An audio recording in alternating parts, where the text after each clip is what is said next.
Wilmington, North Carolina. We are tucked between the Cape Fear River and the Atlantic Ocean.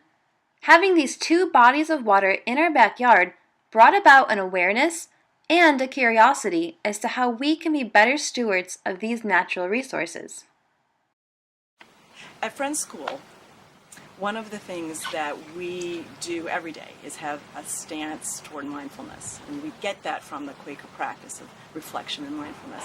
And so, in terms of water, we are very aware that we are in a place that is surrounded by water. Ocean on one side, the river on the other, lots of ponds in between. And so we're aware of it, and we know that we have many things to learn about the water. So we do that. We bring in experts onto campus to talk to. Teachers learn and work with students, and students teach us things about water. One thing that's really important is to take that knowledge and to turn it into action, to do some problem solving together, and to have some steps going forward about what we're going to do to make our place a better place, to conserve water, to take care of it, to educate others. And so we work with students on that, and we work on that as a community. It's really exciting, and I think we have some work to do. We had a few questions. First, why is water important? How are our actions having an environmental impact on the waterways? And what can each of us do to help? We talked to a few local experts, as well as some of our friends, to find out these answers. When I think of water, I think about the fact that it provides half the oxygen on this planet, that it is a living being. That's why it's called a body of water. It has, much like our veins and arteries, it has the same systems that move minerals and viable living beings from one part of the world to another, just like our blood does, moves to our cells and such.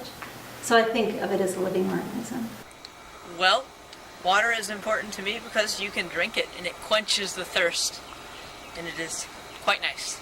Yes. Well, water's been part of my life because surfing has been part of my life since I was 3, and it's something that I was just put in the water and just was raised upon. So water is a big part of my life, because if I didn't surf, then I wouldn't be the person that I am today. Well, water is important to me because not only because it helps me survive, but also because it's beautiful, and it's like one of my go-to ways for calming down. Well, honestly, when I think of water, I think fun. My first response is, I love water. I love to play in it. I love to stare at it. It is an endlessly interesting, changing, almost mystical substance to me. As a photographer, I love to stare at it and photograph it. As a surfer, I love to surf in it. I am probably only going to be as healthy as the water that I drink. And water is important to me as a creative person, somebody who tries to make beautiful things and engage with the beauty of the world. There is nothing more beautiful to me than water in all of its forms, whether it's ice frozen on a pond or a wave in the ocean, rain falling. So water is important for very practical reasons, and it's also really important to me for the most impractical of reasons. When I think about water, I think about everything that's happening on Earth. Everything is connected with water in some way or another. All the living organisms have water in them, need water to survive. Water wears things away and builds things back up again. I think about rain and rivers and oceans and all the cycling that happens on Earth with the sun. It's all connected, and it's connected through water. The average American family uses 300 gallons of water a day. Whoa, that's a lot! I sometimes wish I knew more about where water really comes from, where our water supply comes from. I think it's something I don't really know a lot about sometimes, and that makes it easier to be wasteful when you don't realize where the actual place that water comes from is. Then you actually think about the rivers and the lakes and the finite supply that exists on Earth. That's when you get a little bit more aware. Well, there's two things we really can't live without for very long. We can go without food for a fair amount of time, but water and air are the two things that we cannot compromise. Well, we depend really heavily on the water that we live next to. Most really populated areas in the world are based next to bodies of water that have been important historically for their survival. We use it as a resource for drinking and for fishing and cleaning. Well, at our water quality stations, we deploy this equipment. This is a multi-parameter water quality song, and it has a variety of interchangeable probes at the end so that we can use it to collect data that we're interested in and switch it around.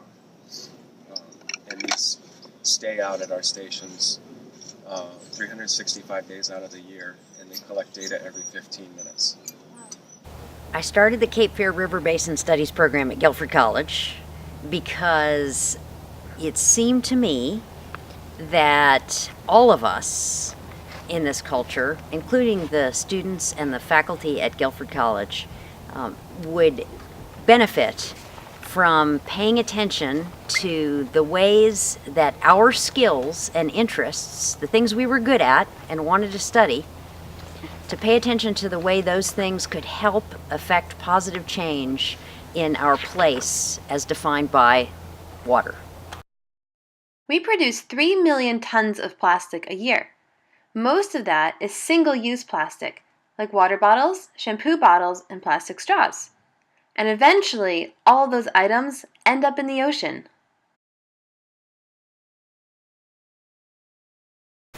Well, I didn't know a whole lot about the 5 garbage patches until 2008, when I learned that the circulation system is what transports natural life, but it also transports chemicals as well as plastics.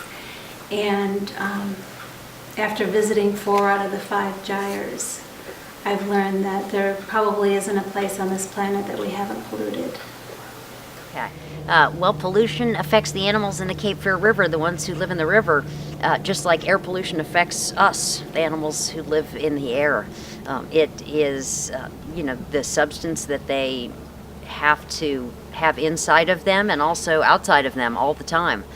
So pollution outside of their bodies leads directly to pollution inside of their bodies, and we usually think of that not in terms of pollution but in terms of unhealthy toxins. We've got endangered species in the Cape Fear River and the Cape Fear River Basin, in part because of pollution, but also in part because of structures like dams that prevent the creatures from getting where they need to in order to make more of themselves, in order to reproduce. So yeah, pollution affects the animals in the Cape Fear River Basin profoundly. That's a lot of pollution, and I bet you don't want that plastic in your sushi. Luckily, there are a few things that we can do to help. Well, I like to say out of all the environmental problems there are in this world, the plastic one is the easiest one to fix. But I think the biggest help is really reducing the amount of plastic we're using.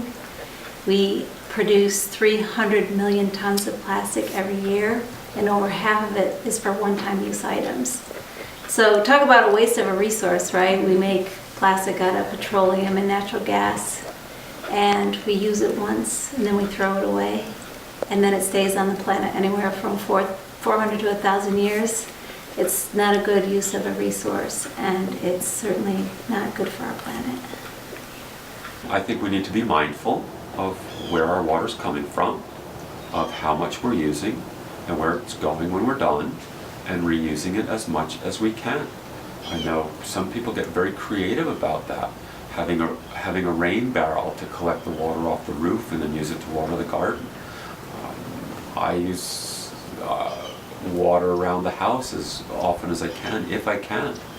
Paying attention to how we're doing dishes or how many loads of laundry we're doing. And things like that. Just very important to just be aware and to be appreciative of things like sewage treatment plants, which process our wastes and allow that water to come back into the natural system. To sum it up, here is what you can do to help.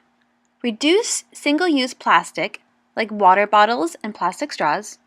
Reuse water through rain barrels and sewage treatment plants. And recycle plastic, so it doesn't end up in the ocean. If each one of us is more mindful about these simple steps, together we can have a huge impact on our shared waterways. I think that the secret to all good change is that we have to be the change that we want to see. And for me, of course, I want to reduce the amount of plastic that we have in the environment. So that means I personally have to make that my commitment to try really hard not to use it. It's very difficult, but any good change never comes easy. But the more we do it, the easier it gets.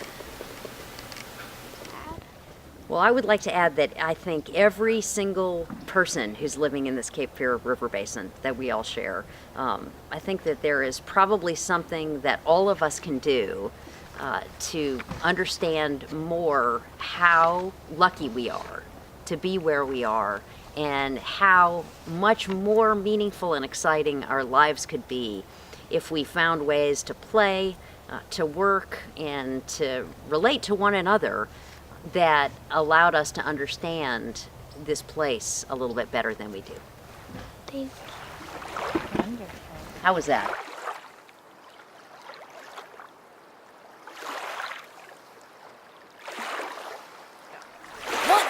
Water. Water. Water. Water? Water. Water. Water. Every now and then I sit and I think about this life, and I say, hey, how could anyone want more? Lord, I got the notion, put your body in motion. Come on now, I gotta stay on the ocean, 'cause there's a lot of candy in this store. Oh, yeah, yeah, yeah.